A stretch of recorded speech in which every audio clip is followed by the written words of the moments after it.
A group of left-wing activists in Chicago is training itself for war. It's called the Haymaker Collective, and it says that Donald Trump's election has caused a surge of fascist violence in America, and they want to establish their own anti-fascist gym to teach the left how to fight back. Nyla is a member of the Haymaker Collective and is a participant in the new gym project. It's not a real name, by the way, but a pseudonym we were given. Nyla joins us tonight. Nyla, thanks a lot for coming on. Thank you for having me. So I'm here to take you seriously. You're starting a gym to prepare yourself for the coming war, for the conflict. What are you preparing yourself for? The conflict has already been established. We've seen since 2016 there's been a 20% increase in hate crimes, both nationally and in the city of Chicago. We know that there's certain bodies that are vulnerable to attack, that there's been an increase in racism and xenophobia, and that we feel that it's necessary for us to learn self-defense skills. So rather than feeling frightened and isolated and alone, that we can come together, build strength in solidarity with one another with an autonomous gym formation.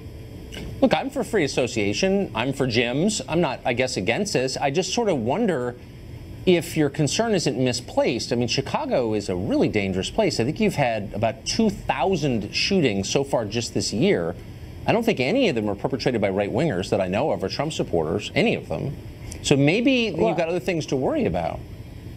Well, according to statistics, we do have something to worry about. The Cato Institute records that the vast majority of violent extremism comes from right-wing white nationalists. We also know that according to statistics, 80% of deadly terrorist incidents that happen within the United States are perpetuated by people who feel that other bodies, different people, races, and religions don't belong. Right. So when I think about the threats that I'm facing, those are made up. So for whatever it's worth, I mean, I don't want to interrupt you, but those are totally made up statistics, and you should spend some time looking at them. But let me just ask you this: of the 2,000 shootings in Chicago, you are welcome to look at the statistics. They're provided by the Cato Institute. They're also provided by California State University. I also have a number of statistics that are provided by but let me just ask you the this. Southern Poverty Law Center. Okay. Oh, okay. Kind of the bottom line, I guess.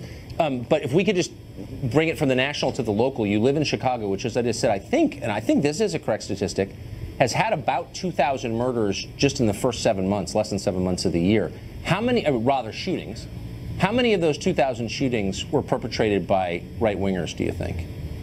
Again, you can look at the Chicago Police Department. They do collect information, but we're more interested in the hate crimes that have been occurring to people like myself. Okay, right, but I mean, when people are shooting 2,000 people, okay, shot, and I don't think any of them were bias crimes against people like you, as you just put it. I don't think any of those were Trump supporters pulling the trigger. Do you know otherwise?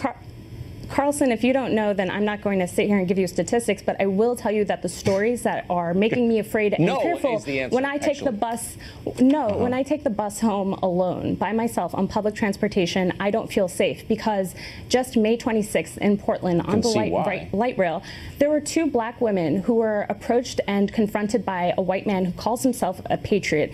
3 other white men came to those 2 women's defense, and they were stabbed in the neck, and 2 of them died. Right, I saw the story. It was an awful story. But I'm just saying, in the city that you live in, because you don't live in Portland, Oregon, you live in Chicago, Illinois, again, I made the point, but you've had 2,000 shootings, and none of them were by Trump supporters, but that doesn't bother you. But a stabbing on a train in Portland, Oregon is the reason you're afraid to ride the train in Chicago. It seems a little bit disassociated. Where are you on the question of gun ownership? I mean, well, Tucker, here's the thing. First of all, on the question of what we're doing, we're providing a self-defense gym so that people may learn martial arts.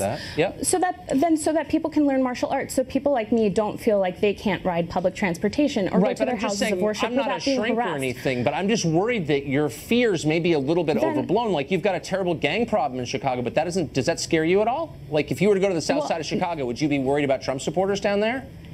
Tucker, I already live on the south side, number one. Number two, I'm How many Trump supporters in your neighborhood? Quite a few. I'm sure you can look it up. But on the question of gun ownership, we can look that even how owning a gun doesn't protect one. Philando Castile was a licensed gun owner, and he told that to the officer while he was shot on Facebook Live in front of his 4-year-old daughter and his partner. So the question of gun ownership should be something that you should be giving to the National Rifle Association as to why they're not taking Wait, can I ask a question? Can I ask a question? If so, you're like against the system and you think the system is rotten and racist and all that stuff, but you want only the cops and other government officials who you believe are racist to have guns? How does that work exactly, Nyla?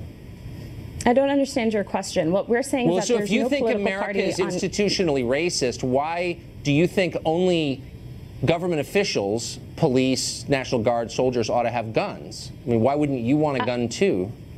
I don't understand why you're against private gun ownership if you think our country's racist. If you're bringing me on your show to talk about the project that we're starting, the project we're starting is a self-defense gym so that people can learn hand-to-hand self-defense tactics. I got it. It's just like guns are more effective than karate chops, so I'm just sort of wondering where you were on the gun thing. Okay, well, on the question of guns, we don't have an answer because what we're doing is starting a project with where we are. And what we know is that we need to grow strength together. We have to learn the responses physically to respond to some of these incidents that are happening. The question for me, again, is not on people shooting me with guns. The question is incidents like Nabra Hassanin, who was murdered while she was walking from her mosque in Washington, D.C. to a McDonald's for breakfast with a group of other teenagers. Was she killed by a Trump supporter? Oh, wasn't she? I thought she was killed by an illegal alien, wasn't she? She was killed by a man who decided to go after her with a bat. Yeah, that was not a Trump supporter, actually. That was an illegal alien. Bad example. I'm sure there are others. Now, we're out of time, unfortunately. It was great to talk to you. I don't know why. Sorry.